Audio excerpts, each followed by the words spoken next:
गौरी कमाशंक जय जय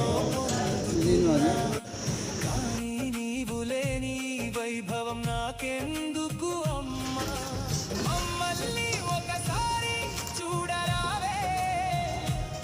నీ చిరునవ్వుతో మన ఇంటికి ఓ వెలుగు తీసుకురావే నా మొదటి నేస్తం మా అమ్మ తనతో గడిపిన ప్రతి క్షణం